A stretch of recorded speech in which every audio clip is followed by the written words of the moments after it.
Hey kid, have you ever tried burning? No? Oh well, then you've come to the right place.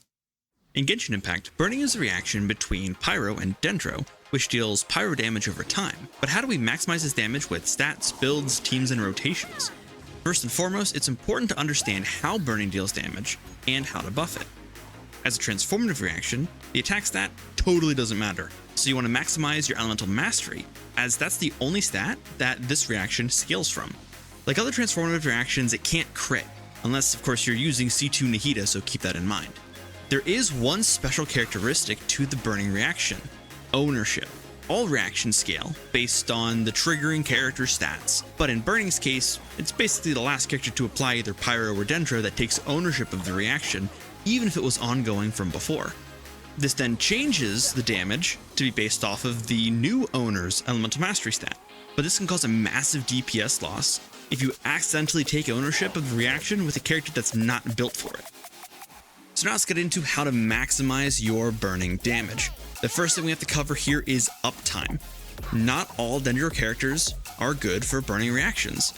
The ones that'll actually work are Nahida and Baizhu for Nahida's skill, Baiju's burst, and both their normal attacks. Kali and Tighnari for Kali's burst and Tighnari's skill, and both their charge shots. And Kirara if you have her at C4, because then she can do coordinated attacks with the on-field character if they're shielded by her skill, and those coordinated attacks do dendro damage. These characters allow you to have a nearly 100% uptime on your burning reactions, keeping that damage over time consistently flowing across your rotation. When it comes to increasing your burning damage per tick, we have to cover artifact sets and weapons.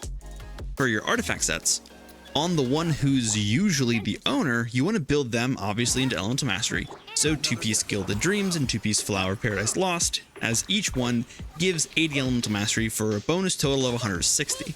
A little bit better than that, you can run 4-piece Gilded Dreams for that 80 bonus EM, plus 50 elemental mastery for each character in the party who doesn't match elements with the equipping character, for a total of 230 bonus EM.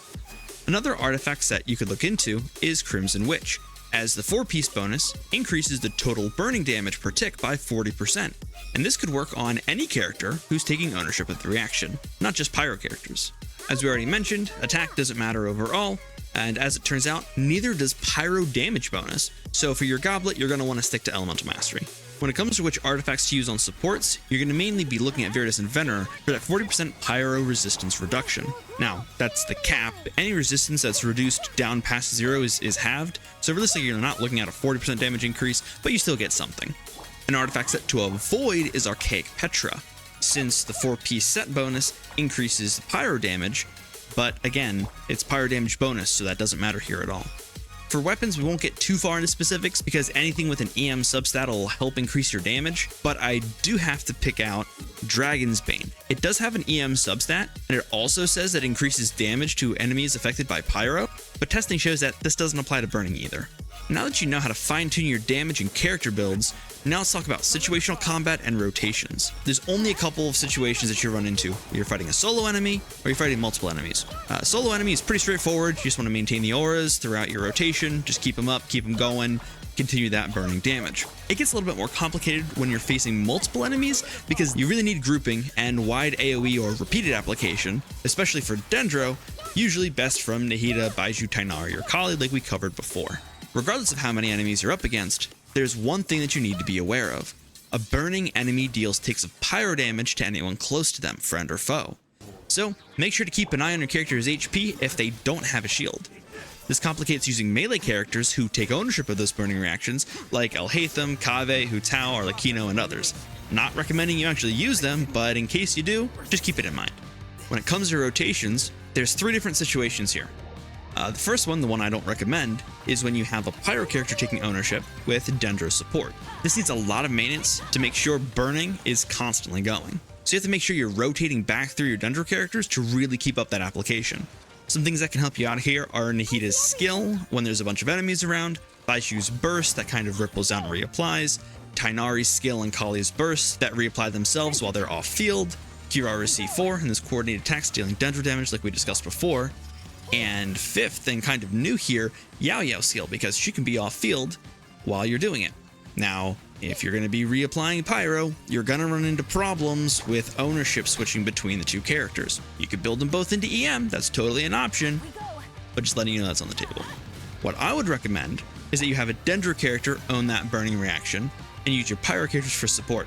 This needs little to no maintenance because if you time it right, the characters we mentioned before, Nahida, Baiju, Tainari, and Kali, can have 100% uptime on burning. Like, the burning will never stop because the Pyro aura that is created for burning can react with Dendro over and over and over again. This setup is way easier to run and allows for longer rotation times and more room for error, as long as you don't let that Pyro aura run out. We already covered the characters that can have burning at 100% uptime, but basically any Dendro character can have that Pyro aura at 100% uptime, even as they're waiting for their skill to recharge, as long as you use it on cooldown. The last set of rotations we have to talk about is including an Animo character for Viridescent Venerer support. Now, you really need to be careful here, because the Animo character will steal ownership of this reaction, no matter what. So make sure you swirl only when you can ensure that the intended owner can take the reaction back, or when you want your Animo character to be the owner, in which case you'll run into the same maintenance issues as the Pyro owner team, needing to consistently reapply Dendro. So that was a lot, pretty information dense, but now I hope you're all up to speed on burning and ready to pull for Emilie when she releases. If you learned something from this video, click that subscribe button, I really appreciate it. I'm working on a few more videos about burning, so clicking that sub button will make sure you get notified when those videos go live. Thanks for watching, and I'll see you next time.